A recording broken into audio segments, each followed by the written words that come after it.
Shalom, everyone. We're back. This is the Waking by Yahuwah Assembly. We are continuing the book of Yirmiyahu, Jeremiah chapter 16, and my sister Shoshana is going to lead us with the reading. So let me just mute me and my brother Dennis so you guys can hear her clearly. And the word of Yahuwah came to me, saying, Do not take a wife, nor have sons or daughters in this place.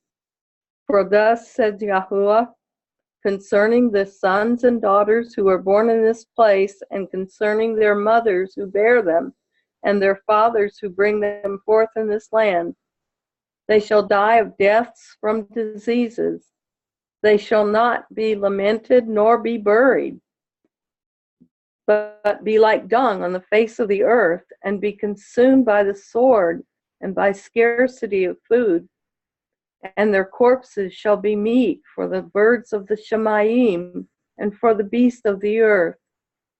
For thus says Yahuwah, do not enter the house of mourning, neither go to lament nor mourn for them, for I have withdrawn my peace from this people, declares Yahuwah, even the kindness and the compassions.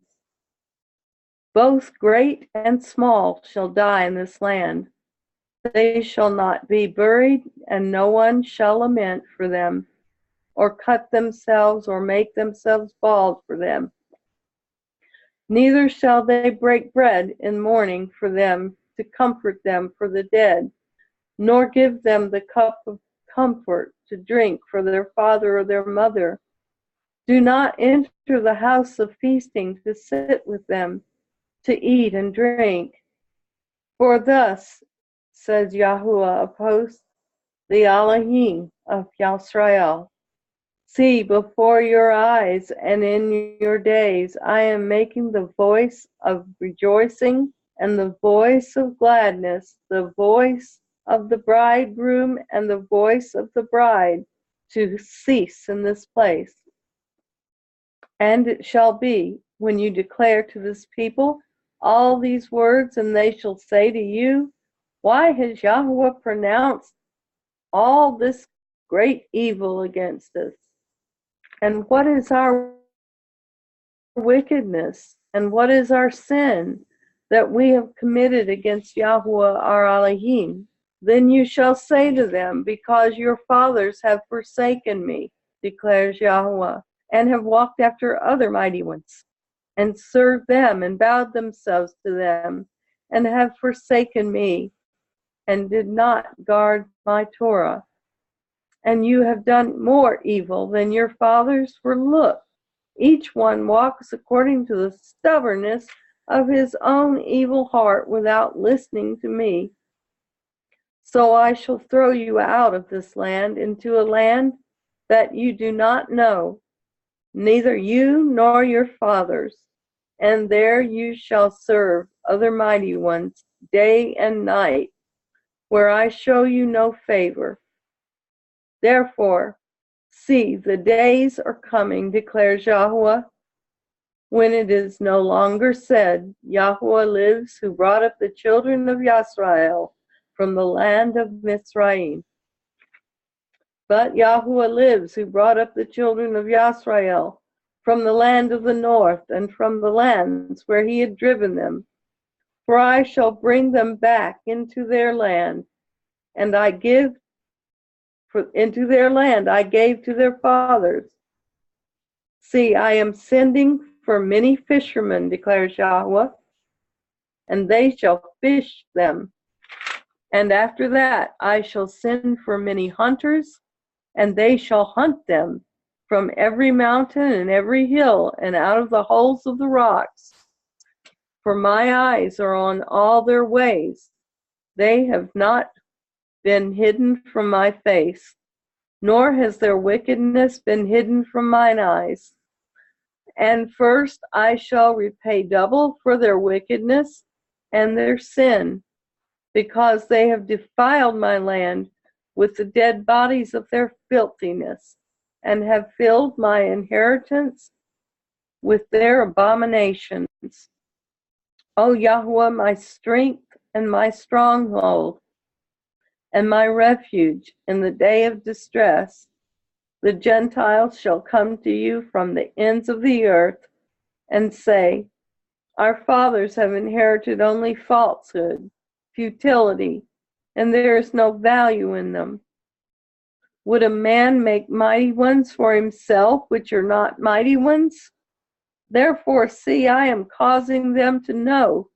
This time I cause them to know my hand and my might, and they shall know that my name is Yahweh.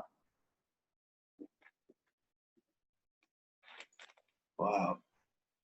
So this is a huge prophecy that I feel like has been partially fulfilled in a way, because you see a lot of people worshiping mighty ones of stone, wood. What comes to mind to me is the cross. The what? What comes to mind to me is the cross. Oh, yeah. Mighty ones of stone and wood, I because thought you said the frost at first. no, the cross. Because the original crosses were not in like gold or silver, like how they have it on necklaces today. The early Christianity, they would have like, you know, necklaces of like wooden crosses and stuff like that. So that came to mind to me. So yeah, and hey, Sister Sally, I see you had some trouble getting back on. We just read chapter 16, and we're just giving a summary to the viewers of what we just read. So pretty much it was about a prophecy about that Yahuwah is going to kick them out of the land. They're going to serve mighty ones of wood and stone and be forced to serve these nations that Yahuwah scatters them to. But also it's a prophecy of the regathering, what's also known as the second Exodus towards the end.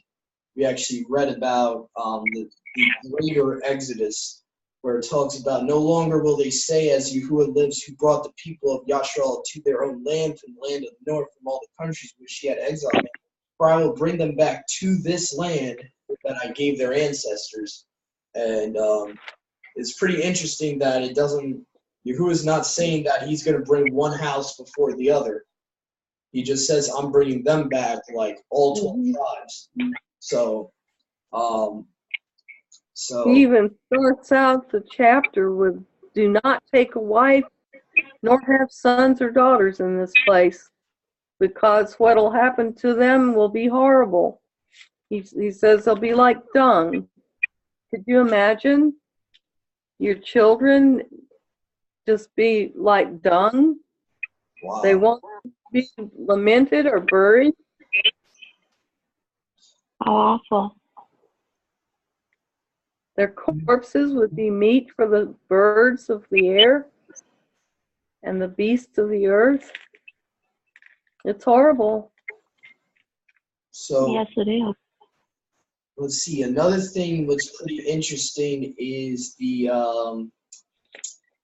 there's a correlation here where it talks about I will repay her double. You will actually see that same phrase in Revelations referring to the whore of Babylon. So in a lot of ways, Yahuwah is actually comparing his people to the whore of Babylon a lot in certain places in prophecy. Like he's saying, you will no longer hear the voice of the bridegroom and the bride. That's a direct quote that John has in Revelations. That's direct. So it's kind of interesting when you see that there's a correlation here to apostate Yashrael and the whore of Babylon. And so I found that pretty interesting. But this whole chapter, to put it in context, is all about serving false mighty ones. This is their punishment. And the ironic thing is Yahuwah's punishment for apostate Yashrael is to serve false mighty ones in another person's land, to be slaves in someone else's land, basically, and to serve these false mighty ones that they don't even know about. So I find that kind of ironic. And I think that's partially happened with us because, you know, all the 12 tribes have been scattered all over the earth, not just in one land. So there's many natural-born Yasharites that don't know that they're ethnic Yashar, and they've grown up in Islam, Christianity, Judaism. Even Judaism has gods of, wood and stone. Technically, the Star of Remphan has been made into a golden necklace. So ultimately, every religion has had false mighty ones that people have been basically born into those religions, not really choosing it. So, and I guess that could be a partial fulfillment, is what I was thinking of. And that basically now we're looking more towards the regathering and more towards the greater exodus. Well, for the Yahusha return, when he returns, all that will be fulfilled. Until he returns, though, we just have to endure. Endure to the end. What I really like is towards the end of this chapter, just to say real quick, one of the last verses here, I think it's in verse 19, the last part of it says that our ancestors left us a foolish heritage, for they worshipped worthless idols. And most translations will say, we've inherited falsehood. But I like how the New Living Translation says that our ancestors, meaning our parents, our grandparents, our forefathers, our physical forefathers, have basically left us a foolish heritage, for they worshipped idols. Yeah. And so that's something we can all relate to. And it's interesting that mine says in the last verse, Yahuwah says, "Now I will show them my power. Now I will show them my might. At last they will know and understand that I am Yahuwah." So it's like finally the whole earth is going to understand that he is the Almighty. He is the living Elohim, the living deity, the only true deity, the only true mighty one. So, and that's all I really got from chapter 16.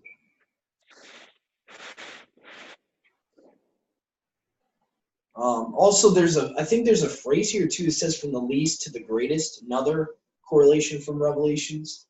I think it says somewhere in this chapter.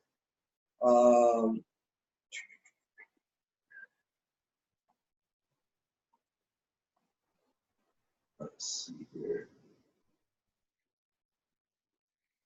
Maybe I was thinking of another. Both great. Verse 6, both great and small shall die in this land. Yeah, that's probably what I was thinking of. So They shall not be buried. No one shall lament for them, and get this, or cut themselves or make themselves bald for them. Yeah, that's like a tradition back then with the pagans. They would shave their heads to mourn for the dead. That's probably what he's referring to. Like, they would even cut their beards to shave for the dead. Technically, I've found in like Egyptian culture, they would actually clip off their chin strap part of their beard, or they would like try to like mess up the edge of their beard to mourn for the dead. They did a lot of weird stuff. They would cut themselves for the dead. It's all stuff.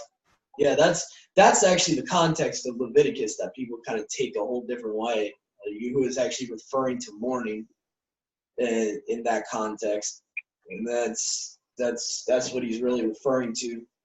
Is he's referring to people that just have weird hairstyles, like pagan hairstyles. Like there's some people that will like have like in the back of their head they'll have it like shaved off and have weird designs.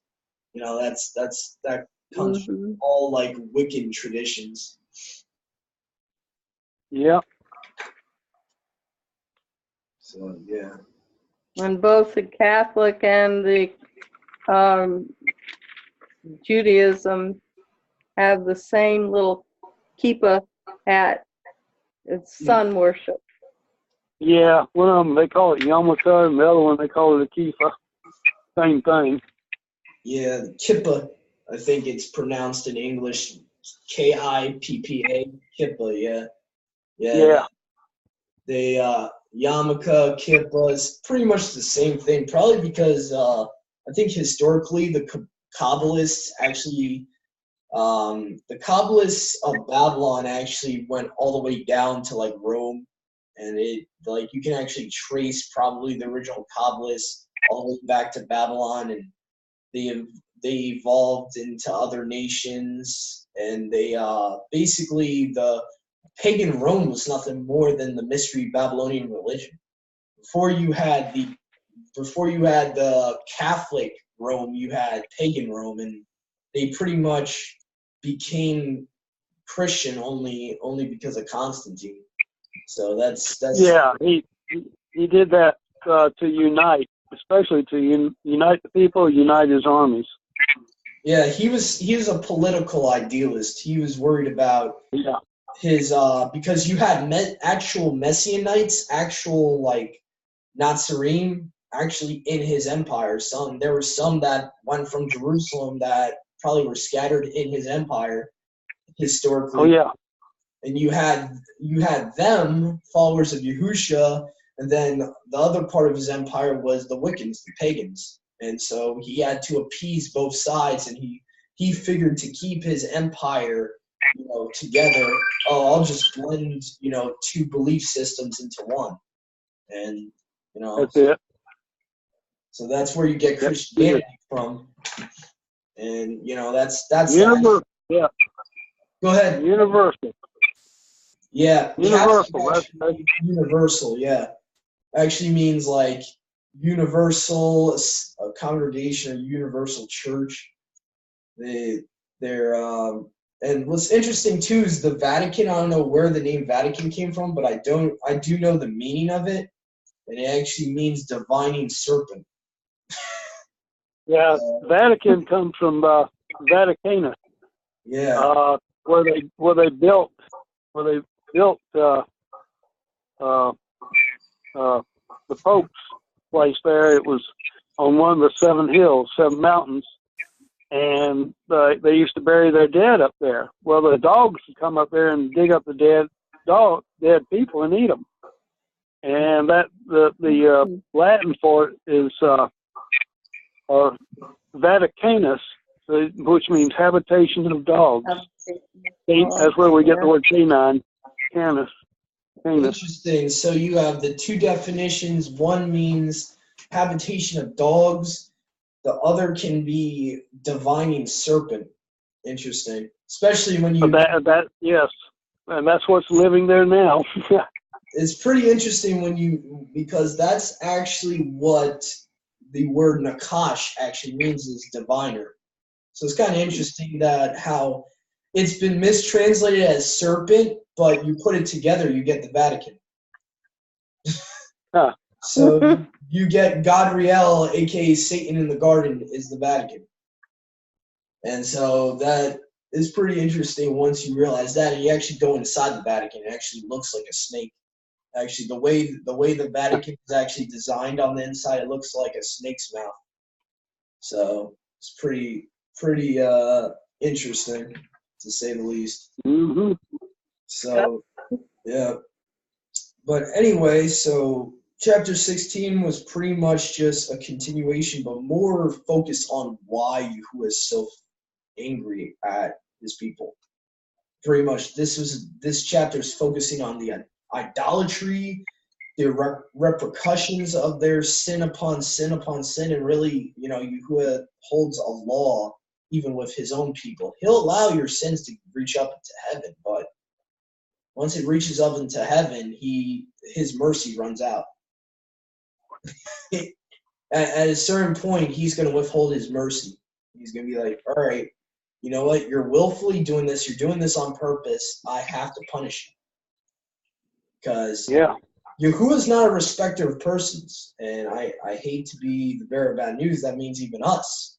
We act like the other nations on earth. Something's going to happen to us. That's right.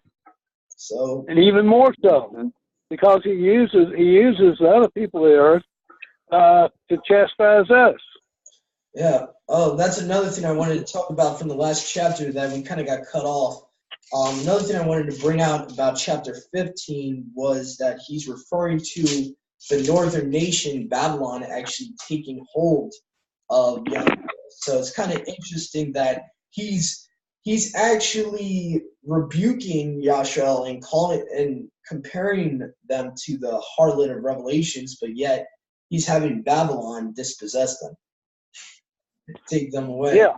So it's kind of ironic when you look at what nation he's using, and Oh yeah. it's pretty Well, interesting.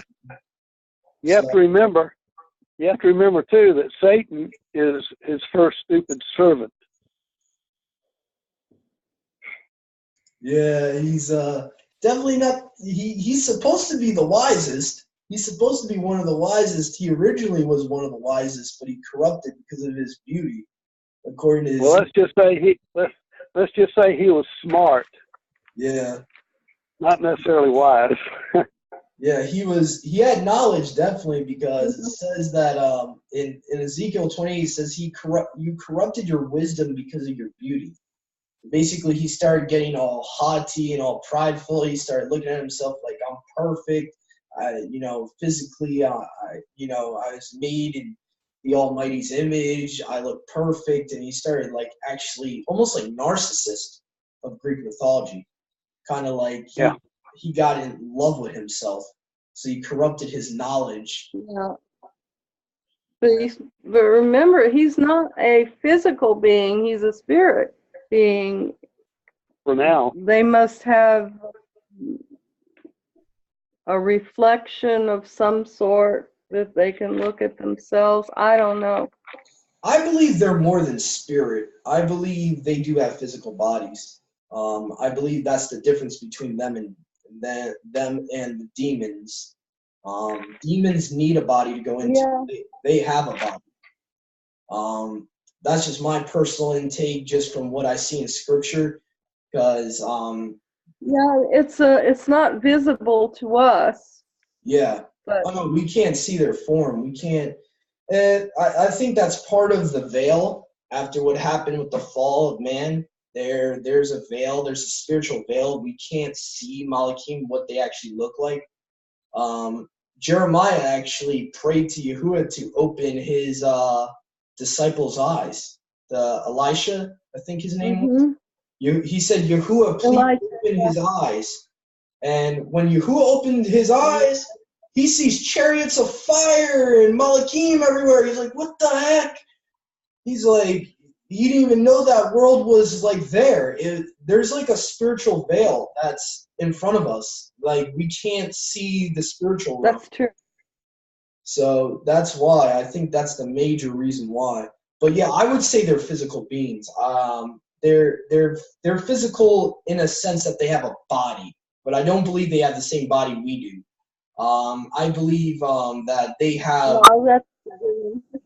like a esteemed body, like they have bodies of like light, and even though it's a body of light, it's a physical body. Because especially with Ezekiel 28, when I really read that, they have to be a body for Yahuwah to say that to him. He's like, you let your beauty like get you all puffed up, basically. So obviously he has a body, and he had breastplates on. If he has breastplates, then he has a physical body. Because where would you put breastplates of stones and stuff like that? So yeah, I think Malachim have physical, tangible bodies. They can transform though. They can also transform into other things, and so that you can actually find that in Enoch. They can transform into whatever form they want. And so, but anyway, that's kind of like a side subject. But yeah. I believe the Father, though, I believe he's a spirit being. I believe he's, even though he can probably physically manifest, in a body, I think Yahuwah is mainly a spirit. It says in John 4:24, it says that Yahuwah is spirit. So those that worship him need to worship him in spirit and truth. So I think Yahuwah is spirit. Like where you see Genesis 1 says the spirit of Yahuwah roamed around the waters, that was Yahuwah himself. And so I think that he's mainly a spirit being. I know it's like kind of hard to like wrap your mind around, because there's times that he does physically manifest himself in a body, like he does, like in the Tanakh, you see the burning bush, you see times where Yahuwah was talking to Masha, and possibly could have physically manifested himself in some physical form. So, it's definitely. And he walked before Masha and said, "You can see me from behind, but not my face." Yeah, I think one of the reasons for that is sin can't be in his presence. I think when we're in our sinful carnal bodies right now, we can't be in his presence, like right in front of him, or we would die. I think there's something. I think sin is almost like a disease. It's like basically like Yahuwah can't have sin before him. It is a disease. Yeah. It's a disease of the physical. Yeah, and so I believe we'll see him as he is, like Paul says, we will see him as he is when we have our esteemed bodies. When we have our resurrected physical bodies, I believe we'll see him as he is. Yes, that's what Scripture tells us that we will. So right now we only see through a dimly mirror. We really can't even see him at all. That's why Yahusha says, "Baruch are those that have believed in me and haven't seen me." I mean, we haven't even seen Yahusha. Mm-hmm. So, the prophets never saw him. The only ones that saw Yahusha were the people of that time when he was on the earth. So, that's a very select few. His 12 disciples saw him, and that's why he said that. He's like, there's going to be many that believe that have never saw me. And they have to rely on their trust to believe in something they can't even see.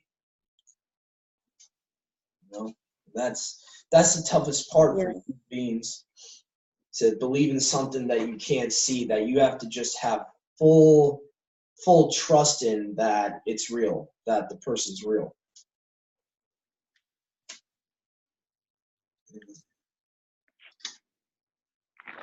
But anyway, yeah, so I don't know who wants to read chapter 17.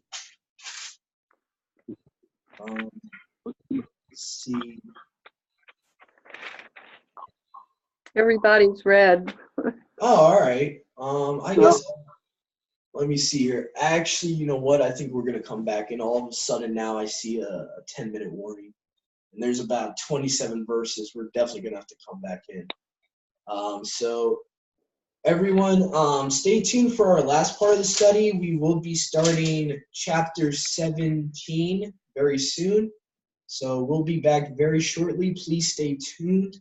And if you are new to this channel, please like and subscribe if you feel led to.